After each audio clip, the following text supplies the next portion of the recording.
adelante, la Gobernación de Nariño. Por otra parte, el Programa Mundial de Alimentos de las Naciones Unidas, un programa autónomo subsidiario de las Naciones Unidas y de la Organización de las Naciones Unidas para la Agricultura y la Alimentación, FAO, en adelante PMA, hemos convenido suscribir el presente memorando de entendimiento. Artículo primero. Objetivo y ámbito de la aplicación del memorando de entendimiento. El objetivo de este memorando es articular esfuerzos entre las partes encaminados a mejorar la seguridad alimentaria y nutricional de la población en condición de vulnerabilidad y pobreza del Departamento de Nariño y contribuir a la garantía progresiva del derecho humano a la alimentación a través de alianzas alineadas con el cumplimiento de los objetivos de desarrollo sostenible, fin de la pobreza y cero hambre. Para dar cumplimiento a este objetivo se proponen los siguientes objetivos específicos. Fortalecer la capacidad institucional para el acceso de población en pobreza, vulnerabilidad y en exclusión social extrema a mecanismos de protección social y programas sociables sensibles al género y al derecho humano a la alimentación. Apoyar la incorporación y operación de un enfoque de protección social adaptiva con mecanismos complementarios de respuesta a choques.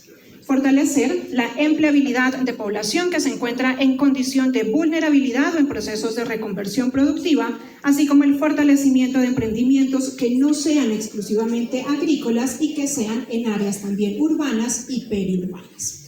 Las partes en el presente documento, actuando a través de sus representantes autorizados, han firmado este memorando de entendimiento. Invitamos entonces al gobernador del departamento, Luis Alfonso Escobar Jaramillo, y al director y representante de país del Programa Mundial de Naciones Unidas, Max Gray, para la firma de este.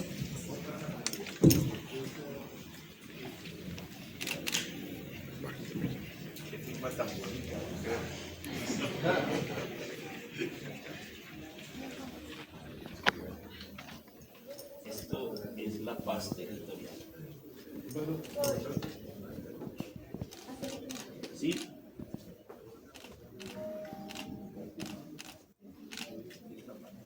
Ah, ¿cómo así? Perdónenme.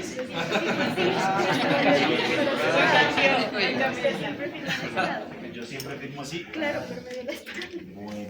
A lo mejor tenemos los dos nombres y los dos apellidos. Ya. Más la carita feliz. Carita feliz.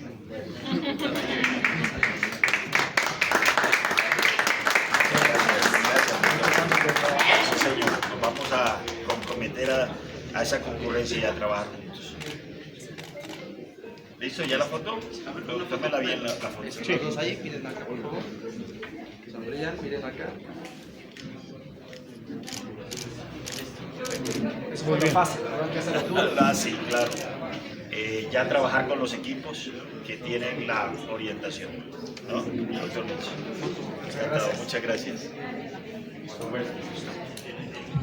Pues es mejor que hable desde aquí conversado, ¿no? Claro. Claro.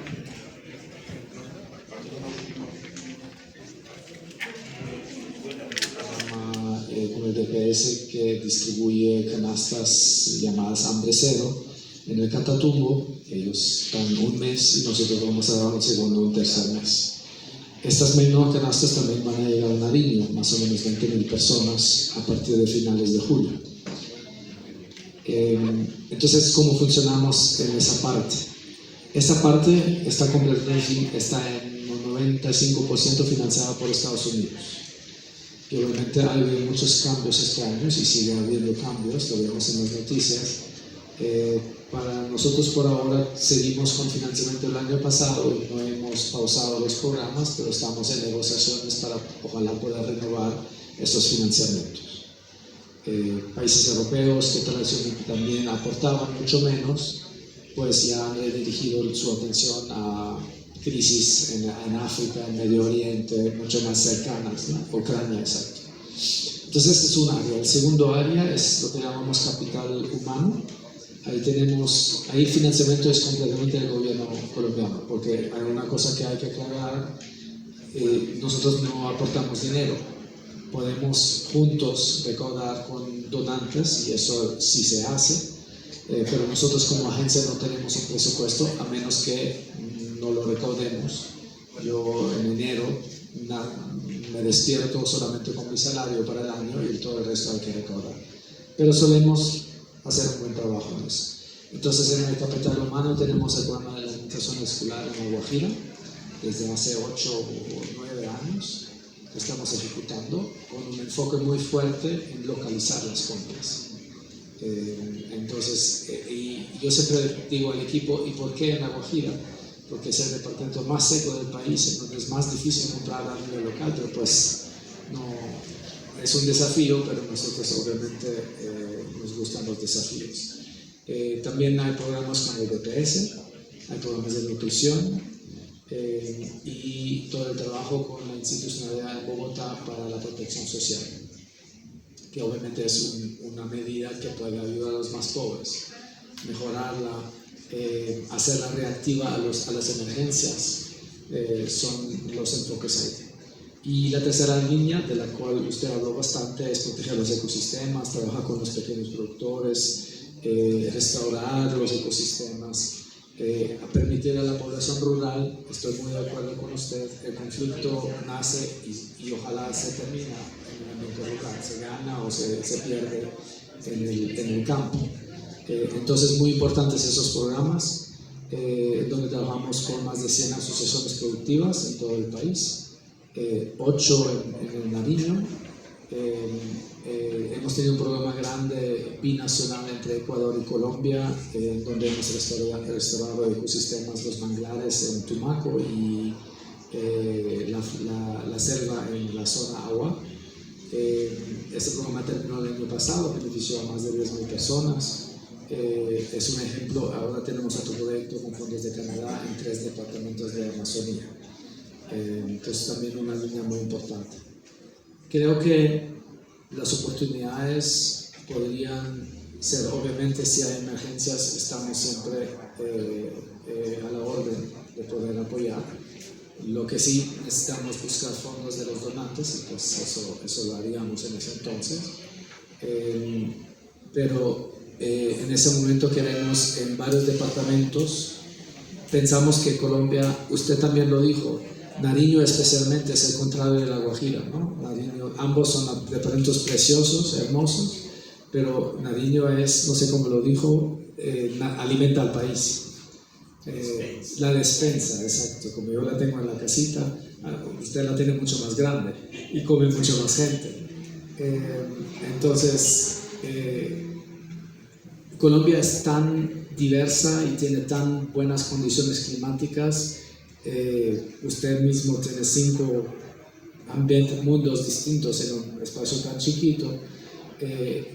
No debería haber razón porque en la compra institucional no se puede comprar desde la producción local. PMA trabaja en más de 60 países en alimentación escolar. En algunos países operamos los programas. En países como Colombia suele ser más que damos capacitación, ayudamos a mejorar los programas.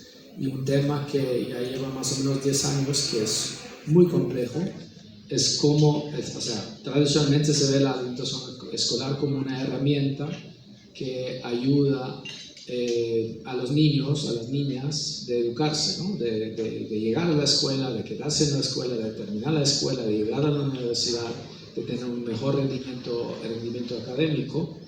Y eso fue hace 20, 30 años un poco la línea guía. Después se empezó cuando yo empecé en el PMA hace 20 años, se empezó a hablar de nutrición, pues que si damos comida podemos dar comida nutritiva, no solo calorías. Y eso fue un proceso de varios años en donde se trabajó en mejorar, y eso también sigue en Colombia porque hay todavía mucha ración industrializada, entonces hay potencial ahí, no sé cómo es en el Nariño.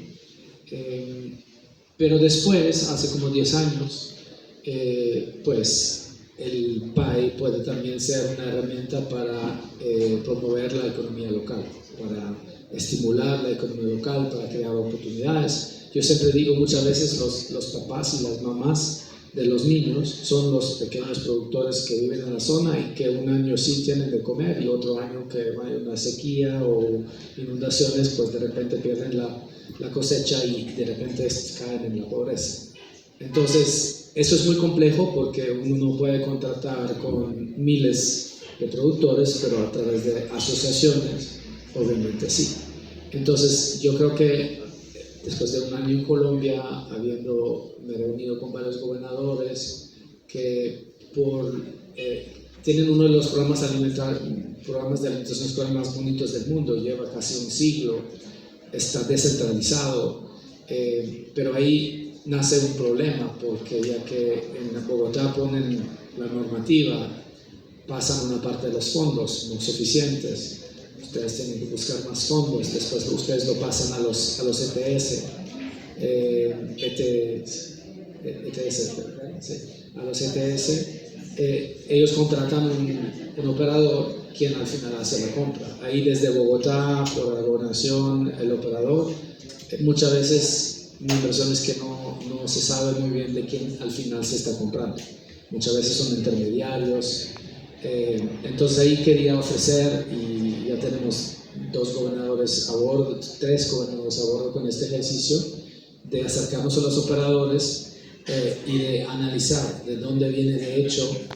Si tú compras a este comerciante, pues de dónde compra él, de dónde viene la producción. Para poder, sin este cuadro, sin esta línea de base, va a ser difícil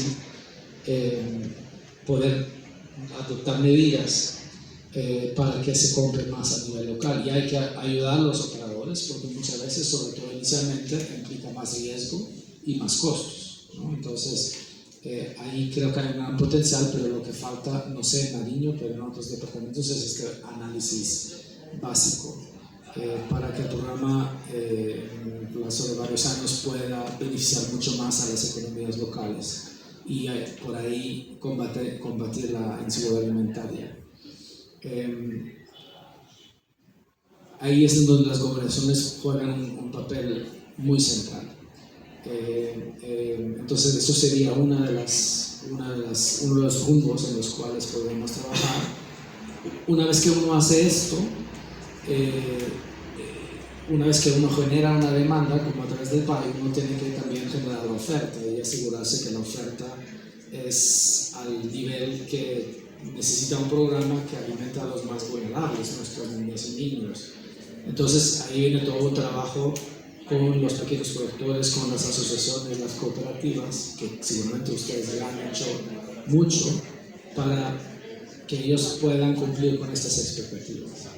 Entonces eso sería un trabajo, creo que podría ser muy beneficioso, y nos encantaría si pudiéramos acompañarlos en eso. Sigo alimentar el 32%, que es un poco más del promedio nacional, y por eso estamos muy felices de poder aportar a la agenda de ustedes, a la visión que tienen. Llevamos muchos años trabajando ya en el Nariño. Hemos trabajado en un proyecto de restauración de manglares, por ejemplo. Prestamos asistencia en emergencias. Pero en otras partes del país trabajamos, por ejemplo, también en vincular a los pequeños productores al PAI, a la compra institucional. Y creo que ahí hay un gran potencial, y ojalá podamos aportar alguna miga pequeña para que su agenda pueda ejecutarse más rápidamente y más exitosamente. Entonces estamos muy felices hoy día poder oficializar este memorándum de entendimiento. En Colombia apoyamos más o menos a 750.000 personas. Este año creo que en el Nariño van a ser 70.000, entonces como un 10% del esfuerzo de PMA ya se está dirigiendo hacia Colombia. Creo que con esta colaboración y con su apoyo podemos sacarle mucho más provecho, mucho más beneficio, porque pues unidos siempre uno puede lograr mejores resultados. Entonces muchísimas gracias de nuevo por la bienvenida, y estamos al inicio de un largo camino y muy entusiasmados de acompañarle a su equipo en ese camino. Muchas gracias. Muchísimas gracias. En este momento me voy a permitir leer las bases del memorándum. Perdón. Sí, señor Roberto. Yo de verdad le agradezco que un esfuerzo de priorización del Programa Mundial de Alimentos en Nariño, del 10%, es altamente significativo y nos alienta muchísimo porque precisamente en nuestro diálogo que hemos tenido recientemente, inclusive con el País Vasco, la Unión Europea, buscando visibilizar los procesos de paz territorial que se están dando en Nariño, y en un momento donde la cooperación de Estados Unidos, que era muy incidente en Nariño, sale, nosotros estamos haciendo ese periplo de diplomacia ciudadana para buscar concurrencia de recursos en el departamento. Pero lo más importante que quiero decirles hoy a los medios de comunicación es la visión territorial, ¿sí?, que yo escucho aquí de usted como el director del Programa Mundial de Alimentos. Y cuando decimos territorial es que se entiende que hay un trabajo especial aquí en el departamento de Nariño de construcción de paz, y en donde hay más de un 30% de inseguridad alimentaria, que sin duda son y pueden ser una de las causas recurrentes del conflicto. En ese sentido, hay que valorar de manera especial que en las zonas donde estamos llevando los dos procesos de paz, con Comuneros del Sur y con la Coordinadora Nacional Ejército Bolivariano, y por supuesto en la zona de la cordillera donde aspiramos a que haya un proceso de paz con el Estado Mayor Central, son las zonas seguramente donde, si uno hace el foco, es donde está la mayor inseguridad alimentaria del departamento.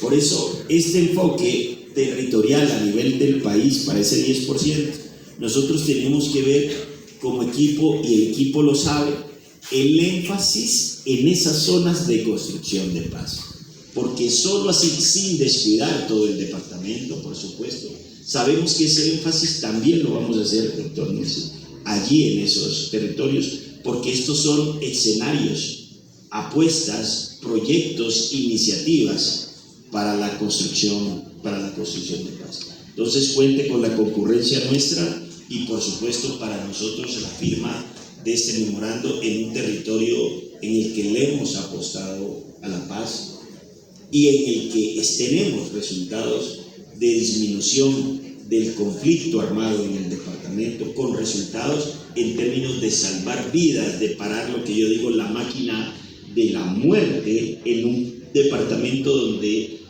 han asesinado en 35 años asociados al conflicto más de 44.500 personas. Hoy podemos decir que esa tendencia tuvo un cambio del 2023 al 2024, en donde empezamos el gobierno muy importante, pero más aún en el 2025.